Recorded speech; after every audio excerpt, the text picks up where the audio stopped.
영철 정숙은 솔직히 뭐 별거 없잖아요. 뭐 정숙 씨와 이 두 분은 워낙 케미가 좋고 대화가 잘 됐어. 근데 이제 영철 씨에 대해서 뭐 간단하게만 좀 짚어보면 영철 씨의 대화법이 되게 상대를 맞춰주고 배려하는 타입이더라고요. 그리고 자신감 있게 약간 잘난 척도 하지만 한편으로는 상대와 같은 편에 서서 얘기를 해줘. 이제 이 영철님 자체가 좀 자신감 있고 이 남자다운 그런 외모와 이 맞춰주는 화법이 균형을 좀 맞으면서 그게 정숙 씨에게는 매력적으로 보일 것 같다는 느낌이 들어요. 그게 이제 그래서 무조건 정숙님이다. 이게 영철 씨 같은 이런 외모가 아니고 조금 이 반대되는 그런 자신감 없는 그런 제스처나 그런 모습과 저런 멘트가 나오면 되게 없어 보이고 이 사람이 좀 이성적으로 매력이 없다고 느껴지거든요. 근데 영철 씨는 기본적으로 이런 자세나 이런 거에 있어서 자신감이 있는 상태에서 상대한테 이런 멘트를 치니까 어느 정도 균형이 이 사람의 매력이라는 차원에서는 균형이 좀 맞지 않겠나 그런 생각이 들어요.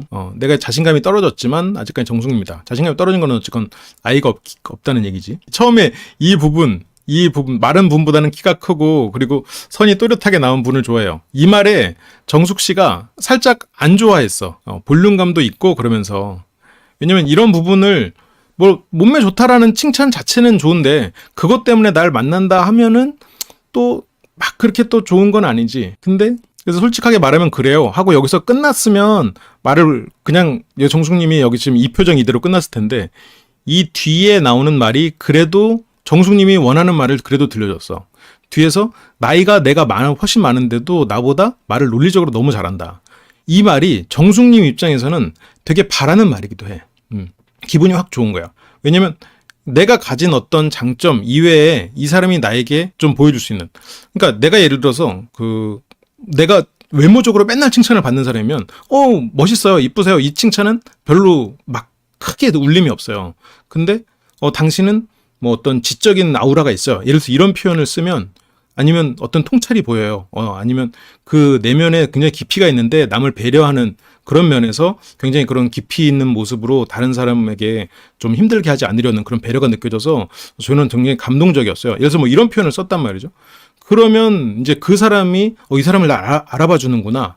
예를 들어서 뭐 이런 근데 물론 소장님 잘생기셔서 이렇게 신뢰가 안 가는 칭찬은 의미가 없지. 그러니까 아무튼 그렇기 때문에 지금 이성에게 이런 칭찬을 듣는 것 자체는 상당히 기분이 좋아지는 거죠. 근데 뭐 몸매가 좋다, 뭐 볼륨감 있다, 이거는 그거에서 끝났으면 마이너스지. 그리고 말하는 게 되게 차분하다. 그래서 나는 이 모습이 너무 좋다. 근데 또 연인이 내 차분한 모습이 좋다 그러면 실은 가끔 깨방정도 떨고 싶고 그런데 조금 그러지 못할 것 같긴 한데 어떤 칭찬이 기분 좋으냐고? 딱히 모르겠네. 아니 칭찬 다 기분 좋죠. 다 기분 좋지. 처음부터 이제 몸매를 얘기하는 거는 뭐 여자가 듣기에는 그렇게 좋게 들리진 않죠. 그리고 그 말은 솔직히 누구라도 알고 있는 장점이란 말이에요. 내가 가진 좀 다른 부분에 있어서 이 사람이 좀 알아봐 주길 바라는 그런 마음이 당연히 있죠. 그래서 실은 아예 언급하지 않는 게 훨씬 더 나아요. 진짜 이쁘고 아름답고 이런 사람한테는 물론 옥순 씨가 상당히 특이한 케이스예요. 그렇게 보면 이쁘다는 칭찬 당연히 좋죠. 근데 이제 너무 계속해서 그렇게 이쁘다 해주는 것보다 한 번씩 약간 상대가 예상하지 못했을 때 반 농담처럼 이렇게 좀 웃을 수 있는 포인트에서 훅 들어가는 그런 외모 칭찬은 괜찮아도 굳이 칭찬을 할 거면 좀 다른 부분에 있어서 하는 게 좋죠. 뭐 차라리 뭐 옷이 뭐 잘 어울린다거나 옷이 센스 있다거나 어떤 매력이 있다거나 뭔가 이런 디테일한 부분으로 들어가거나 그러니까 이 사람이 항상 듣는 그런 진부한 얘기와는 조금 다르게 들어가는 게 낫지. 그래서 이제 세 번째로는 대화 코드가 잘 맞는다. 근데 영철 씨는 웬만해서는 또 대화 코드를 잘 맞출 것 같아요. 정숙 씨도 어느 틀에서 크게 벗어나지 않아. 그게 아까 말했던 정규분포 가운데에 들어올 수 있다는 얘기겠죠. 그래서 이제 세 가지 이혼화됐죠.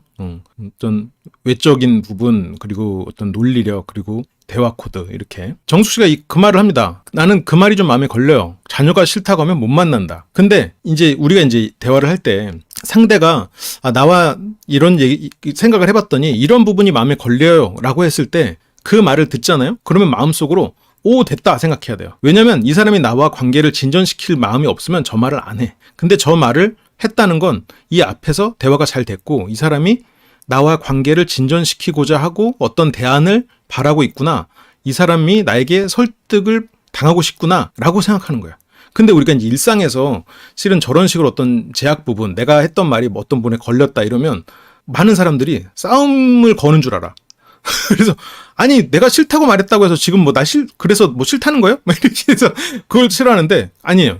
오히려 이런 어떤 부정적인 나의 언급에 대해서 다시 얘기하면서 그런 부분이 마음이 걸린다라고 하는 건 실은 그 부분에 있어서 우리는 오케이, 오 잘됐다. 해명할 기회를 주는구나. 이 사람에게 안심시켜줄 수 있는 기회가 생겼구나. 오히려 그렇게 생각해야 돼. 이 사람이 자기의 어떤 이런 부분을 드러내는 건.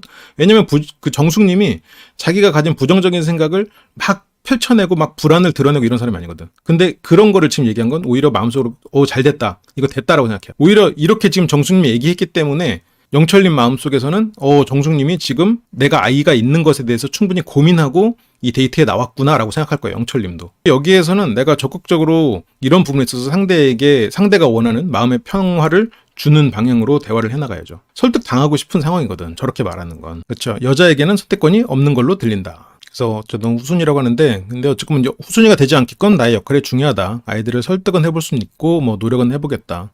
그런데도 거부한다면 뭐 그때는 안 된다라는 뜻인데 근데 이건 부모 입장에서는 아이가 우선인 건 맞지. 근데 이 상황에서는 또 정숙님을 위해서 여기까지 또 마음을 열고 나와준 그리고 진중하게 생각한 정숙님의 마음을 좀 편안하게 해줄 수 있는 뉘앙스로 말해야 되는 건 사실이니까. 나머지 부분도 너무 비슷하고 뭐 두 사람은 운동 욕심도 많고 공대 출신의 뭐 쇼핑 선택까지도 다 겹치는.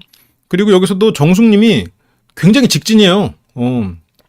정숙님은 사람을 잘 만나야겠어. 뭐 이번에 영철님도 뭐 그렇지만 정숙님 같은 스타일은 이게 뭐 되든 안 되든 그냥 가버리는 스타일이기 때문에 그래서 뭐 내가 공표를 하니까 다른 사람들이 아무도 선택을 안 했다. 정숙님. 근데 이거는 뭐 영철님이 공표해서가 아니라 정숙님이 영철님에게 너무 확고함을 드러냈기 때문일 가능성이 높죠. 배려가 넘치시네요. 그래서 배려가 더 넘쳤으면 좋겠다. 아무도 선택하지 않았으면 좋겠다. 그래서 정숙 씨는 내일 혼자 짜장면을 먹고 있을 테니 이런 말을 하거든요. 근데 이 말이 진짜 과감하죠. 나는 너 말고는 다른 사람 이제 안 보겠다는 뜻으로 그냥 바로 얘기를 해버리거든요. 근데 이게 영철 씨 입장에서는 어떻게 보면 좀 감사한 일이고 이렇게 좀 차분하게 저렇게 상대에게 진심을 전하는 저런 모습이 굉장히 매력적으로 느꼈을 것 같아요. 나 이제 너밖에 안 볼 건데? 뭐 다른 사람? 많이 알아보고 오세요. 근데 난 너밖에 없는데? 이렇게 말하는 것이 누군가는 되게 자존심 상해할 법도 한단 말이에요.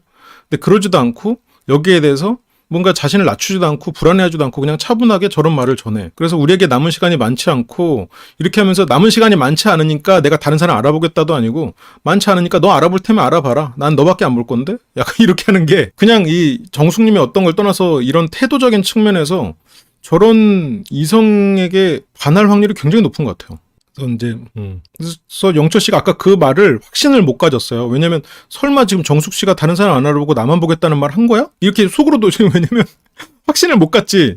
내가 지금 저런 상황에서도 정숙 씨가 저렇게 차분한 태도로 난 너만 볼 건데라는 말을 저렇게 했을까라는 게 내가 잘못 들었다고 생각할 수도 있는 면이 있거든요. 그러니까 물론 확 잘못 들었나 아닌가 약간 애매할 수 있을 것 같아요. 왜냐면 이 평범한 태도는 아니었거든. 그래서 다시 물어보는 거예요. 누군가 더 알아보고 싶은 상대가 전혀 없냐? 근데 네. 그래서 직진이라고. 그래서 대화거다 잘 먹고 그래서 비슷한 점도 많았다. 그래서 영철 씨는 이제 설렜다. 오랜만에. 그래서 원하는 여자친구의 자질을 보였다. 근데 이제 자질이라는 표현이 약간 거슬릴 수 있는데 근데 이제 영철 씨가 말하는 여자친구의 자질이라는 거는 그런 내가 이 사람의 여자친구는 아니지만 그런 부분을 보유하고 있다라고 아마 그런 의도로 말한 게 아닐까 싶어요. 그래서 물론 뭐 여자친구의 그런 특성들 아니면 뭐 원하는 내가 여자친구로서 바랬던 그런 부분들을 가지고 있었다 했으면 더 좋았겠지만 뭐 여기서는 이제 자질이라는 표현으로 조금 그랬을 수 있겠죠.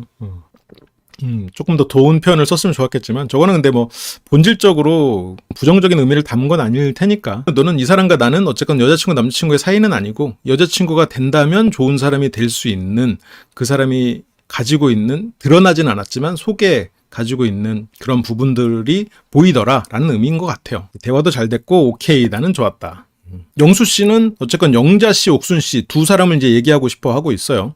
근데 이제 옥순 씨가 1순위. 그래서 많이 드시라고. 라이브 다시 보기 회원이 되시면 전체 영상을 시청할 수 있습니다.